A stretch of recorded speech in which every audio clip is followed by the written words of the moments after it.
Are you rethinking the structure of your development team at your nonprofit? Or maybe you're just getting started and you're curious about what functions on a development team are really essential?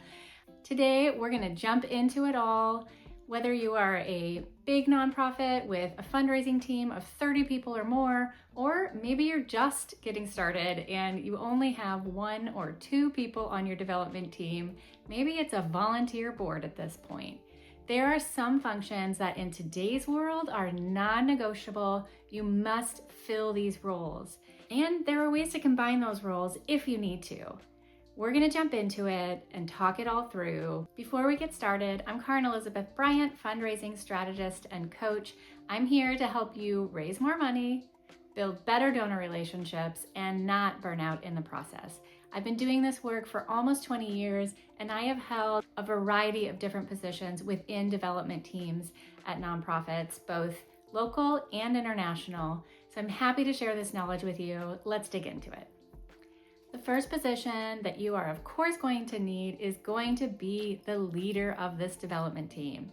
This is somebody who is setting the course, setting priorities, and constantly has an eye on your budget and revenue. This is an essential function, whether it is a one-person team or a team of 30 or 60. This person is really keeping a thumb on everything that is happening, is making sure that teams are functioning effectively and successfully. This is really your visionary person. This person needs to have a mind for both strategy and relationships. You need to be able to not only manage your team, if you're lucky enough to have a team, but also key donor and partner relationships. This person, especially in today's world, needs to be looking at AI and how your organization can use AI to your benefit. I realize there are a lot of concerns, and personally, I have a lot of concerns with AI, but it is what's happening in our world, and nonprofits that are using AI to their advantage, these organizations are going to be moving at faster speeds than organizations that aren't using AI as an assistive tool to meet their goals. This person is also going to work hand in hand with your board and your CEO, so that relational ability is so important in this position. A lot of times I see people who are really effective fundraisers get moved into leadership positions. And one thing I want to caution you with that is you also need to make sure that this person is able to cast a vision and lead a team towards that vision. That is an essential function. The second function that is really important on your team is going to be your foundations, corporate, and government grants relationship and writing person. Of course, these can be split up into specialized teams, but if you only have one person that is managing all of this, you need to have somebody on your team because, as we know, many organizations are heavily funded by grant funding. You need somebody who is not only a grant writer, but also somebody that can develop relationships with foundation representatives and have a sense of what is really going to appeal to those those foundations that you are doing. I oftentimes see smaller organizations outsource grant writing and forget about the relational piece that is so critical. If at all possible, I highly recommend having somebody on your team who is building those relationships with foundation reps and founders, if you're able to do that, and also skilled in grant writing and management. The third function that is so important on a development team is your major gifts officer, or officers if you're lucky enough to have more than one. Major gifts, which is typically for an organization, gifts at $1,000, $10,000, $25,000 or more. It really depends on your organization's budget and size. Major gift relationship building and having the ability to know how to ask for funds without hesitation is critical. When you find the right fit for the right person who's interested in your work, those gifts can completely transform your organization. This role and paying attention to this stream of income for your organization is really important. Right along with that is mid-level management. Mid-level gifts, again, there's a wide range that organizations call mid-level gifts. Sometimes it's gifts from 500 to 1,000. Sometimes it's gifts from 1,000 to 10,000. Sometimes it gets higher than that. It really just depends on, again, your organizational budget and makeup. This group of your donors is so critical. Not only are they a huge revenue generator, oftentimes for unrestricted giving, that golden unrestricted giving, but also for pipeline development to major gifts. By managing these relationships with mid-level donors a little bit closer, you can qualify people for major gift relationships and asks.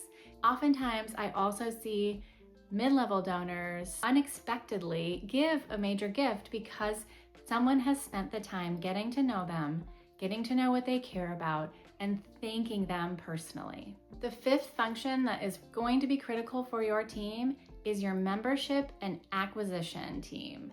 Membership and acquisition, which just means getting new people to support your organization, is so important. We know that every year, 50 to 60% of donors on average leave an organization.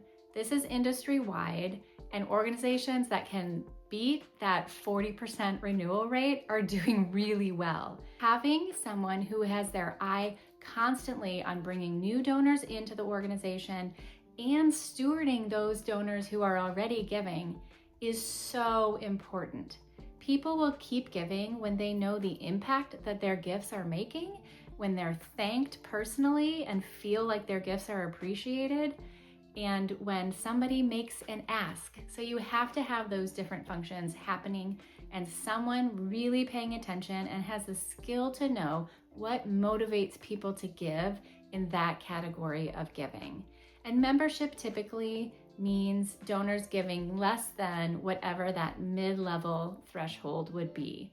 And the sixth function that is critical on your development team, especially in today's digital world, is having a digital fundraising and communications team.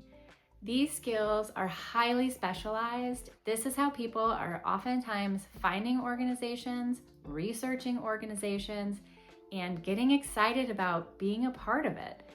So this function is really important. Oftentimes, these digital teams work in tandem with your membership and acquisition team to work on digital appeals and website promotion that will support the fundraising appeals and campaigns that are going on in your organization at any given time. In fact, I would highly recommend that they do work in tandem. I've spent many years at many organizations working to align these two teams so that people are hearing the same message no matter how they're accessing your organization. And it's proved very effective. And the seventh really critical piece to your development team is going to be your operations and database management position. Databases are often referred to as CRM, so you'll also hear that term referenced a lot of times. But this is really going to be your team that keeps the engine moving smoothly, that makes sure that all of your gifts are getting entered accurately and will reconcile with your finance team. And there are a multitude of different tasks that this team can do in terms of making sure that donors' information is getting entered accurately and updated regularly, know the database so well that they are able to pull reports, see trends, look at data and analytics.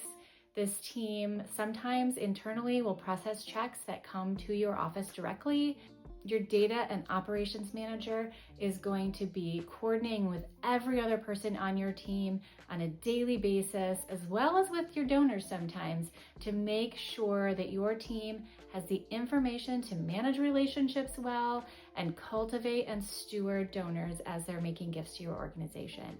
It is the engine that keeps the plane flying.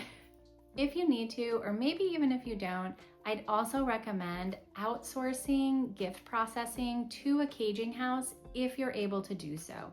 It saves a ton of time for your in-house team and makes sure that all the data that is getting sent in with gifts is getting into your database, and that thank you letters are getting sent out right away to those donors so that they have what they need, not only for their taxes, but also so that they know you valued their gift.